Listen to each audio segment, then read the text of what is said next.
Hello and welcome back to Fire Emblem Sacred Stone's 0% Growths. This is Chapter 16, and it is, somewhat to my surprise, easily the most difficult chapter to this point, and if anything, probably the biggest step up in difficulty of any difference between two chapters. This despite the fact that the previous chapter was quite difficult in its own right, and I figured, hey, it's a desert map, and you fight two of the named bosses, and it's a route map, and you've got to go get all those hidden items and all that. Like, that's got to be, gotta be at least like a bit of a local maximum in terms of difficulty. Well, it turns out that's not at all the case. So, this is a Seas map, and the throne is guarded by our good buddy Orson, who's found some stat boosters since the last time we saw him, and some new weapons as well. He's definitely strong. I wouldn't necessarily say that he's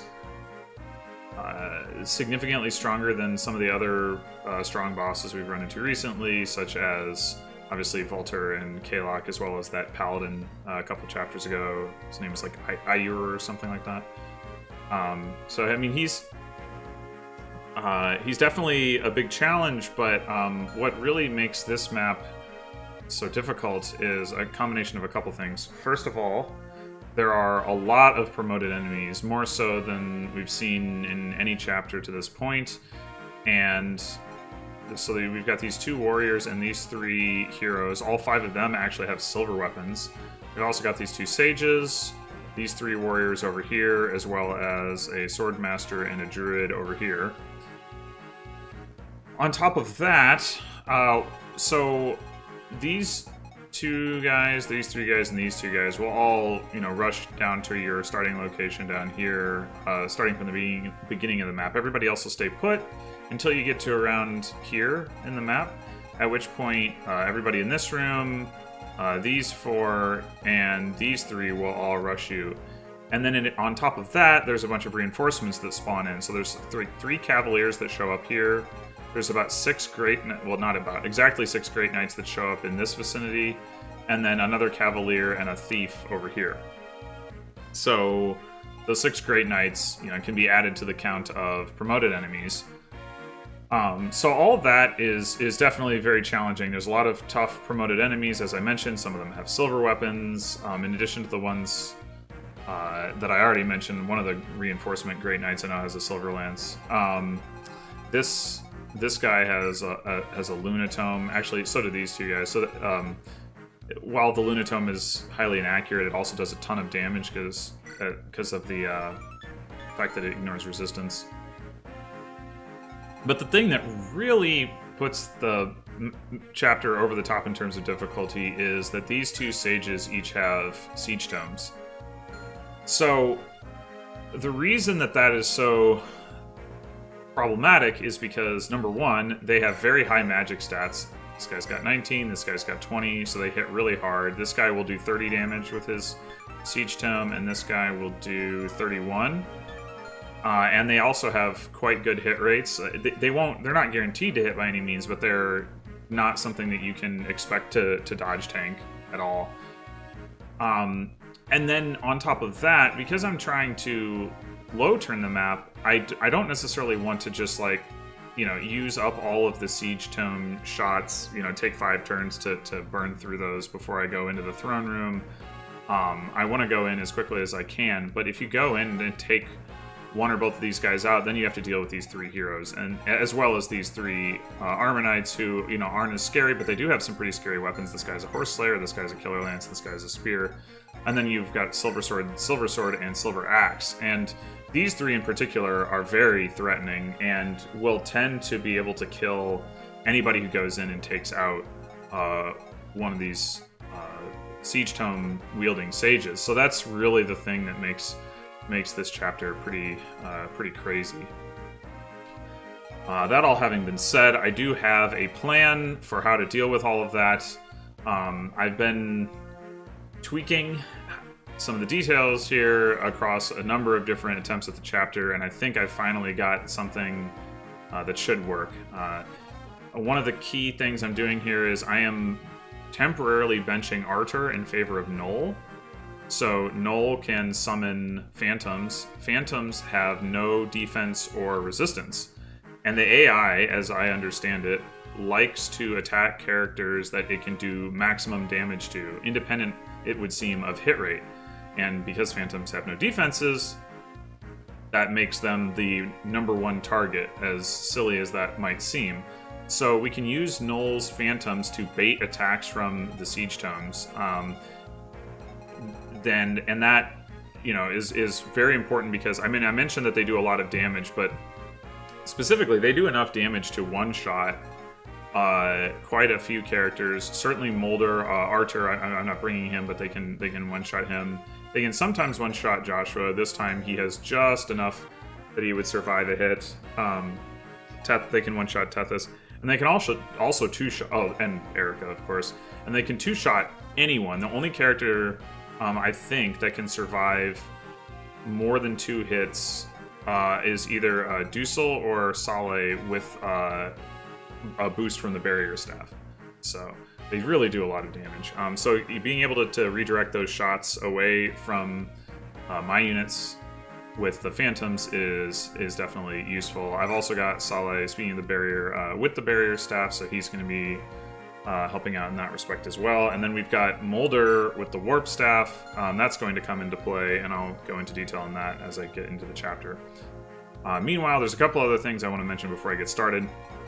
First is that I gave the boots to Garrick. So Garrick, in addition to not being mounted, is too heavy to be carried by any of the mounted units. units I have with me. I think even... Oh, actually, Tan only has 11 aid now after promotion. I guess that would be one reason to make her a Falcon Knight, actually. I hadn't really thought about that at the time, but in any case, yeah, Vanessa might be able to carry him, but basically nobody that I'm bringing can carry him, so I give him some extra moves so that he can just move himself along rather than needing to be rescue dropped. And obviously just, you know, he has really good combat. And then the other thing to talk about is... I did actually get a new unit, and that is Myrrh. So, as you can see, weapon aside, Myrrh has absolutely atrocious bases for this point in the game. However, her weapon is... Well, it would be broken if you could give it to any character. 12 strength, 12 skill, 15 defense, 20 resistance, and the might on this thing, now you can't see it by looking at the stat page, but the might is 16. So it's the highest might of any weapon except maybe that I can use right now, except maybe the Excalibur. I don't actually remember how much the Excalibur has, but in any case, her attack value of 31 is outstanding. I think I don't think any physical damage dealers can do quite that much with any of the weapons I have right now or can use right now. Her 15 strength is a couple points below Dosol and Garrick, but it's, you know, the 16 might makes up for that. The 13 skill and 127 hit are actually quite good. 17 defense is tied with Dosol for the most on the team. 27 is well more resistance than anybody else has. So all of that's great. But with 5 speed and 15 HP, even 17 defense is not enough to prevent Myrrh from being one-rounded by reasonably tough enemies like those heroes or warriors. So even though she can theoretically function well as like a one-hit nuke in practice, there's just too many strong enemies to really be able to leverage that in this chapter, I think. So I'm not going to be bringing her. I could see myself deploying her at some point in the future if there are, you know, other situations where I really need to just hit something for a lot of damage, but probably not. And in vanilla, I would say that in general she's going to be even worse in an efficient playthrough because, of course, your other characters are going to have higher stats comparatively speaking at this point in the game. Anyhow, so let's get started. Oops. The first thing we're gonna do is have Seth come up here and try to crit this mercenary and succeed. Good stuff. We're gonna have Cormag come up, throw a javelin at this guy, and have Joshua come up and just sit out front and enemy phase that mercenary as well as these two fighters. He's going to have a killing edge equipped for doing that. So I'm still trying to raise Joshua's weapon rank. Maybe I shouldn't be bothering. Maybe it's too late. Maybe I needed to get started on that earlier, but I'm going to give it my best shot. Alright, so the next thing I'm going to do is have Saleh come up here and barrier Dosol. And then the exciting part is we're going to warp him across this wall. So I should talk a little bit about the thought process here. So, and meanwhile, Mulder will gain enough XP to be able to promote next turn. So, Dosol has very high HP, which is great for taking on this room. He'll end up fighting all of the enemies in this room as well as these two mages. These two don't move under any circumstances that I have been able to determine, so you don't have to worry about them. But this guy can't really do any damage to Dosol because he's got weapon triangle and high defense. With the barrier staff, he's got 16 res, which is also pretty outstanding, and his base res is actually better than any of the physical units that I have right now. Seth has 8, I want to say, and Tana I think has a similar amount, but she doesn't have as much HP or deal as much damage. So that's all cool. Another thing is that Dosol, by virtue of having less movement, it's nice to get him over here so that, like, as we make our way through here, he can kind of come up and flank. But the other thing that this is going to do, I mentioned that, once you get around to this part of the map, that all the enemies start rushing you and those reinforcements come in. Having Dosol in this room will actually trigger that right now. So those reinforcements are going to come in on this enemy phase. All the enemies are going to start moving. The reason that I want that to happen is because, A, it just accelerates things. I don't have to go as far out of my way to engage the enemies that come to me. I'm trying to low turn, so I find that helpful.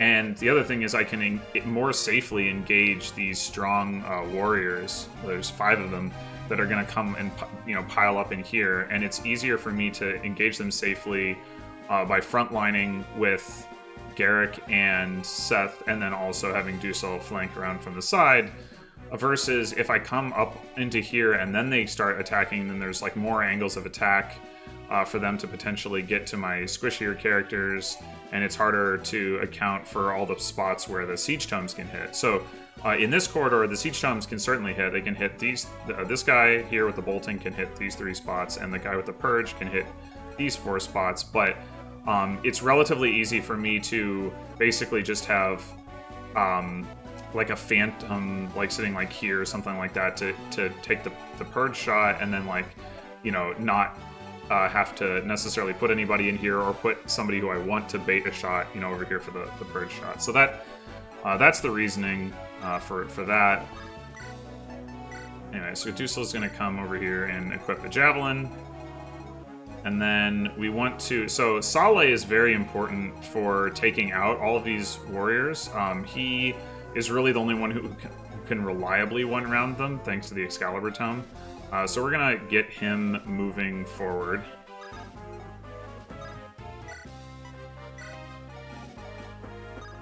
He's not stuck back there.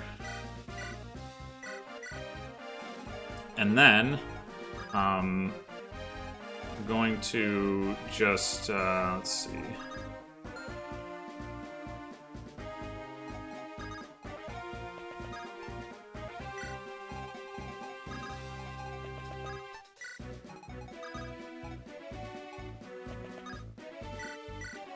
Go ahead and summon the Phantom.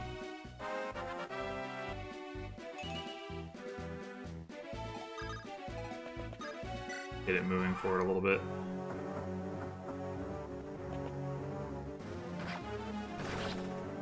Nice. Any luck? Josh will at least kill this other guy. Excellent.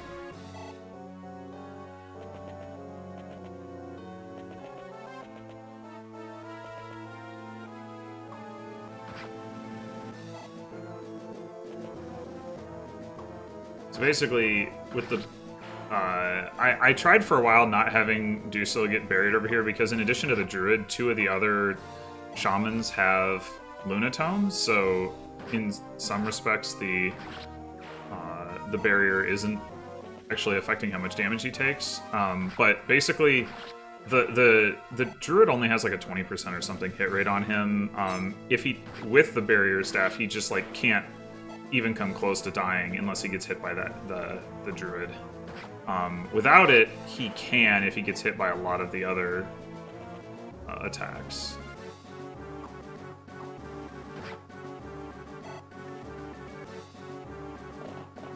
Alright, here come the reinforcements that I mentioned. Okay, so yeah, he took almost no damage, which is great. So I think I'm just gonna go... Let's see... I'm probably just going to go for the hit on this guy, because I don't want him occupying the pillar. Alright, so now what we want to set up is another warp. This is going to be Renak is going to get thrown over this wall, so the other reason that it's good to get all these enemies moving is that these guys clear out of this area, which means we can throw a Renak over this wall, he can come up and start opening up these chests. So, I'm going to do that. And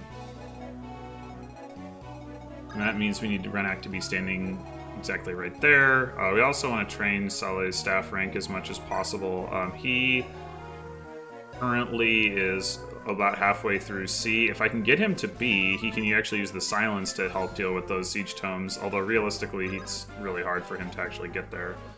But I'm going to do what I can. So he's going to come up and... Renak... Oh yeah, okay. We're doing... Yeah. Yeah, there he is. Okay. I'm going to come up and heal Joshua.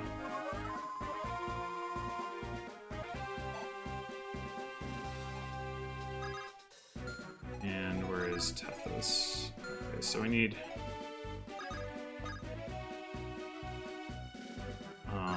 we either need Cormac to get out of the way, or we need somebody other than Joshua to kill this guy. Either of those is potentially fine.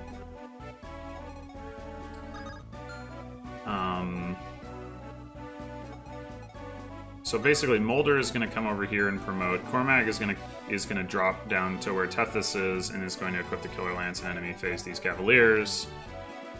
Said Renak is going to end up there.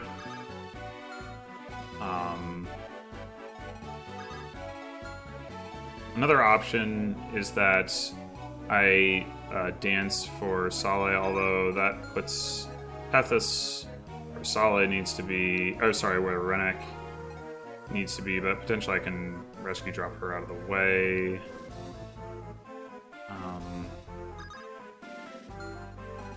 Yeah, and I could also potentially get the kill on this guy with Null, because he doesn't really have anything else he needs to do. Yeah, because I want to barrier Renak before I throw him over the wall. Let's see here.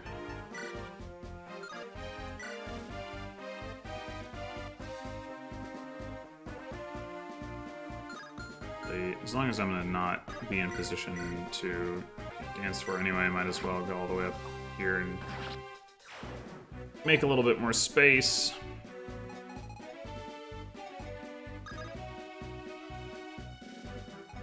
Alright, yeah, so let's, I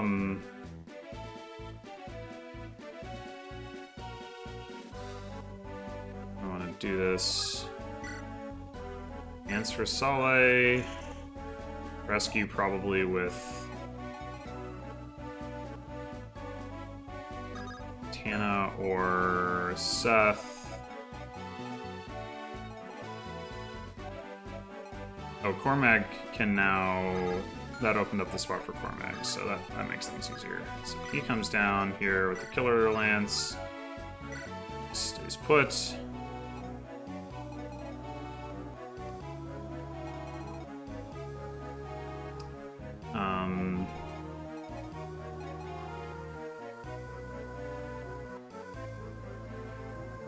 I think I'll do this with Tana.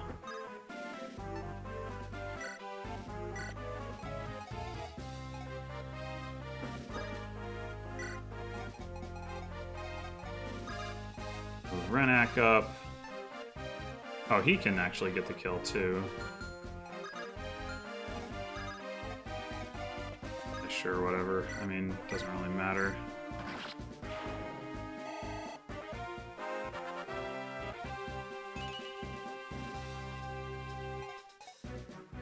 Alright, so then I'm gonna barrier Saleh. I mean, Renak with Saleh. Molder's gonna come over here and promote to a bishop. The reason being that bishop gives you more magic. I don't care about Molder being able to use anima magic. I don't care about his combat at all. But 1 extra point of magic, he gets 2 from bishop versus 1 from sage, and 1 extra point of magic means more staff range and more healing, so it's good.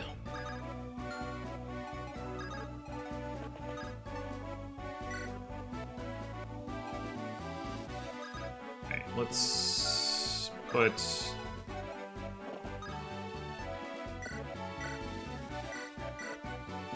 this like that.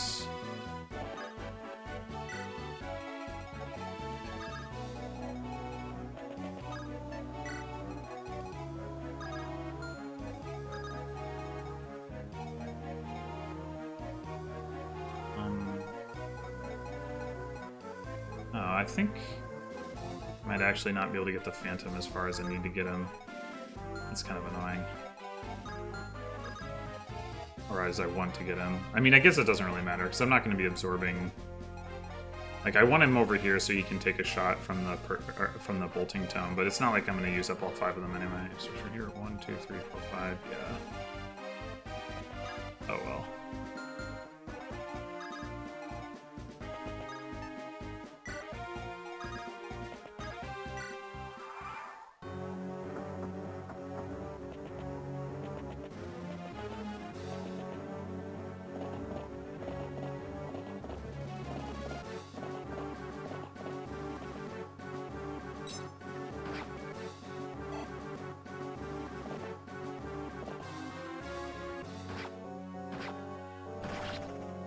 Alright. Hopefully Cormag takes out all 3 of these guys. That's 2. Ah, dang it, Cormag.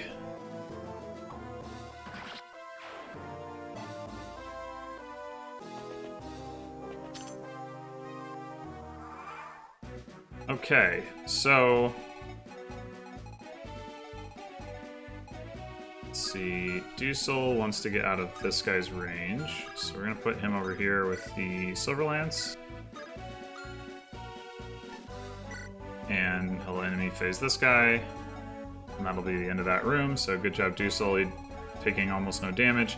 The other nice thing about that, actually, is that I don't need to... So, a lot of times Dosol takes enough damage that I want to heal him with Molder after throwing Renak across the wall. This time I don't need to do that, which means I can use Tethys for something else.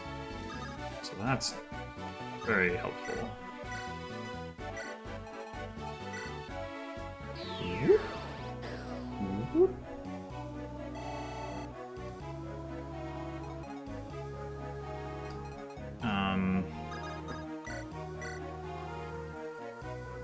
So we are going to need to heal Cormag up here. Meanwhile, let's see. So this guy... Oh, this guy's 11 speed. Alright, so we don't want him fighting Joshua. So we're going to put Joshua right here. The Killing Edge equipped. So he's out of range of that guy. And meanwhile, Garrick is going to be the other one. Frontlining here, we'll put him here so that he's not in range of the or the bolting tome, rather. He should get attacked by this guy. These two won't move, so we don't have to worry about them. This guy not quite in range.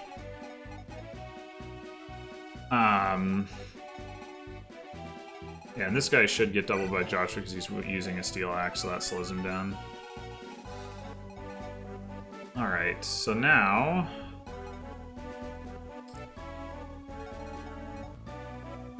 I think what I want to do, let's see, 1, 2, 3, 4, 5, 6, 7, yeah, is rescue Mulder and then stop here.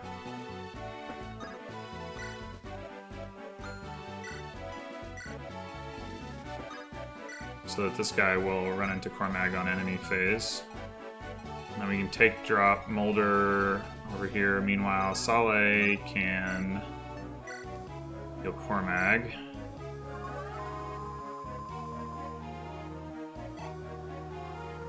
And then get danced and barriers somebody. Probably Joshua.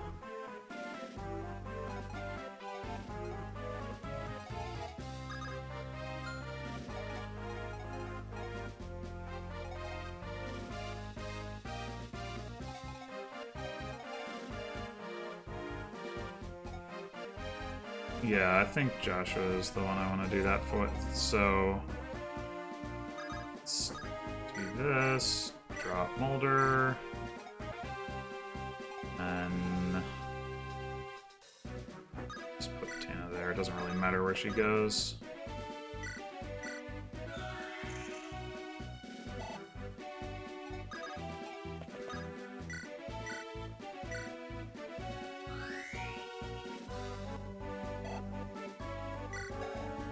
So that staff rank is coming along.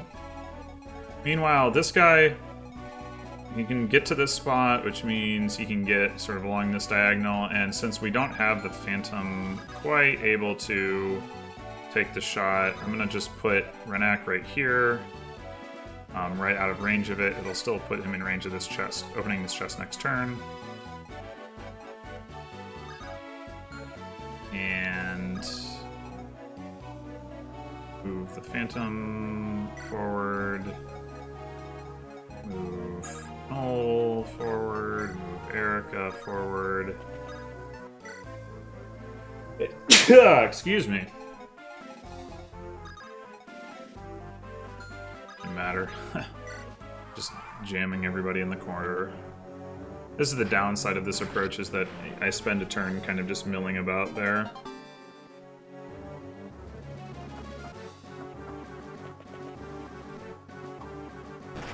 Nice.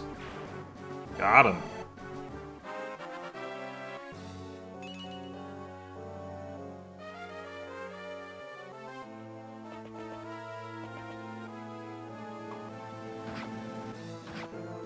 Doubles coming out.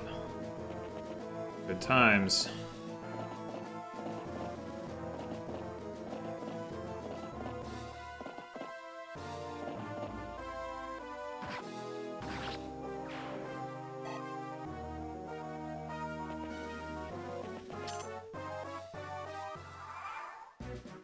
Okay, so now we've got some big beefy guys here that... Oh, this guy actually does only have 10 speed, and this guy has 11.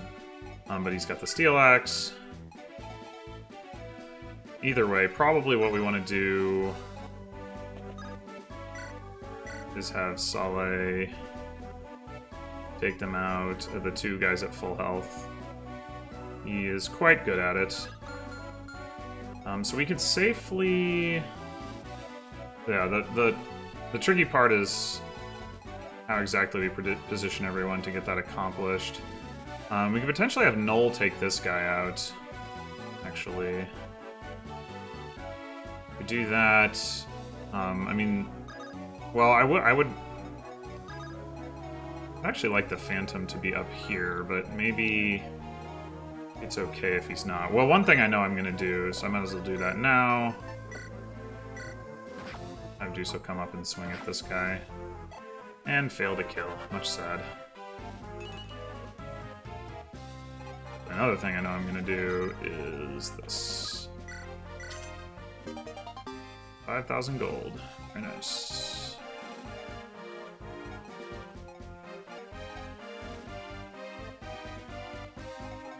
Yeah, so... Actually...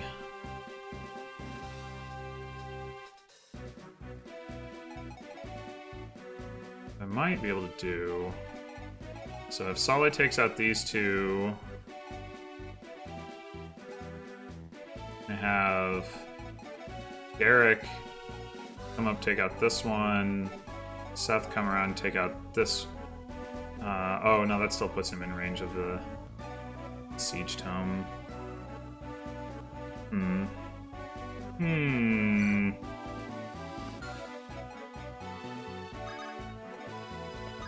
Maybe. Well, okay, we're gonna start with this.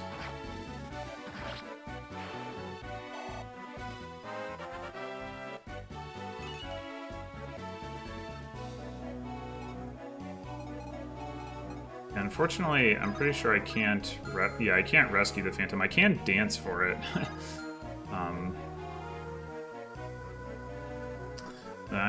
Some of the tweaks I've made to my plan did not account for the ways in which the Phantom would be blocked from moving forward a little bit, and that means that, like, normally I have him here, and then even if he dies, well, Noel can summon another one, and then he can end up here and can take that shot. But unfortunately, I got stuck in a bit of a logjam. Maybe I shouldn't have had Noel summon it at all. Normally, the Phantom can be ahead of where Noel is, but not this time.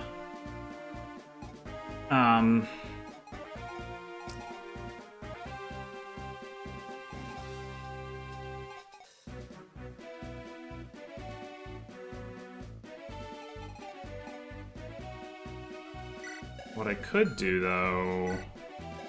I barrier... Seth... Well, no, I'm not really gonna have a chance to barrier him.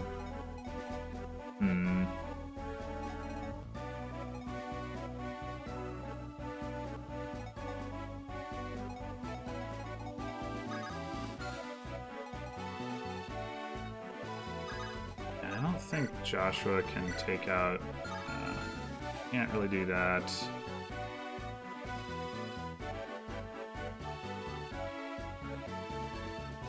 Actually, if Dosol had actually killed this guy, this might have worked, because then, when, like, you have Garrick take out this guy, and Seth swing around and attack this guy from the other side, and then he's not in range.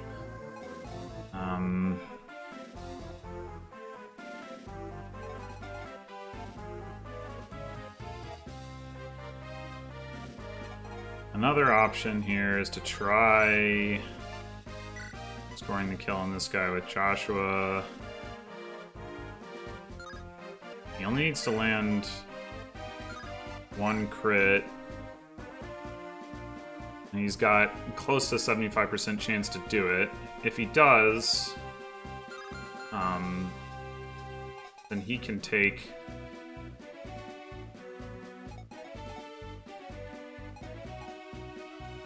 Well, then I can have Saleh make another attack on, like, maybe this guy or something.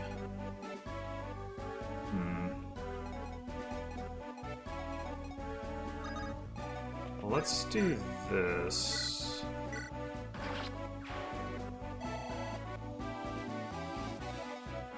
I'll go ahead and put the Phantom here.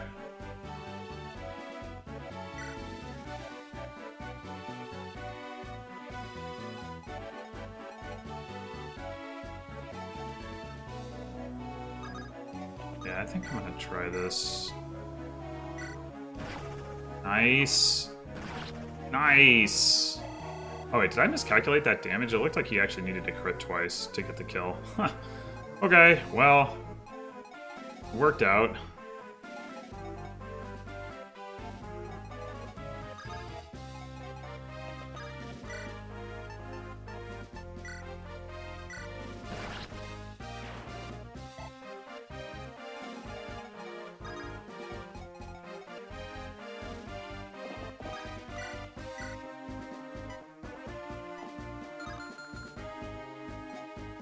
Let's see, I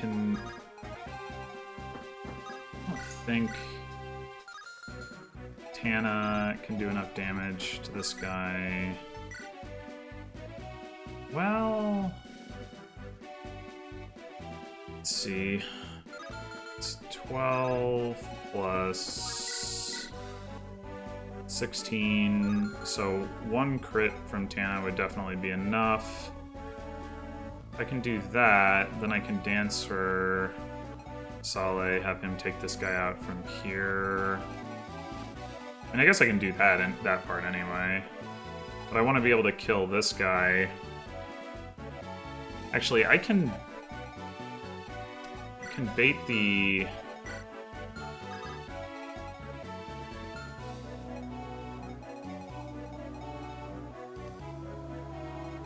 I mean, the attack won't come against Saleh anyway, so I'll just... Well, the problem with putting Saleh here is then I don't have anywhere to put Seth. Like, if Seth can get this kill, then I can run Saleh, like, straight through to here and attack from there. So... I think I'm okay with going for that.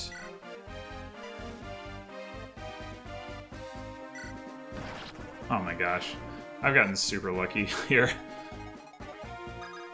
Alright.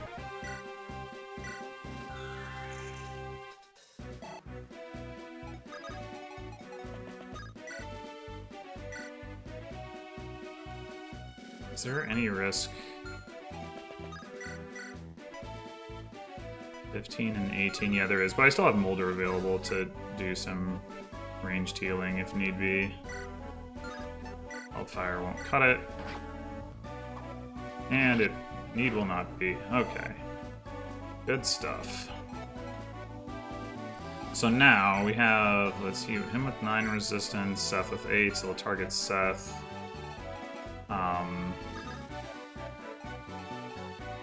Or Tana if I put her there, possibly. I think I'm gonna do now. Going with this Killer Lance. Oh my gosh. Wait, how did she kill him in 1 hit with... Wasn't she only doing 6 damage? That should have only done 24. Did that guy really only have 24 HP?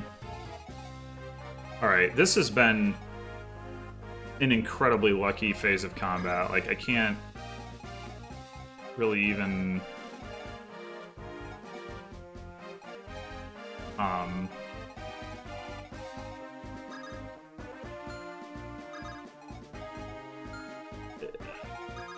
Yeah, it's just been incredibly lucky. That's really all there is to it. It's still possible.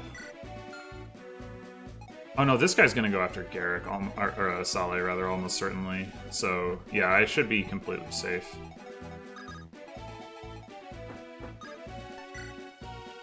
Alright, so we'll just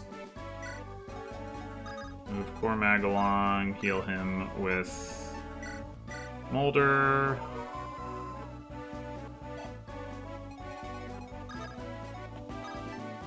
Garrick out there. Yeah, that was... Oh, he goes after Garrick. Alright, well that's fine. Yeah, that was such a fortunate sequence of events. I, like, really can't believe it.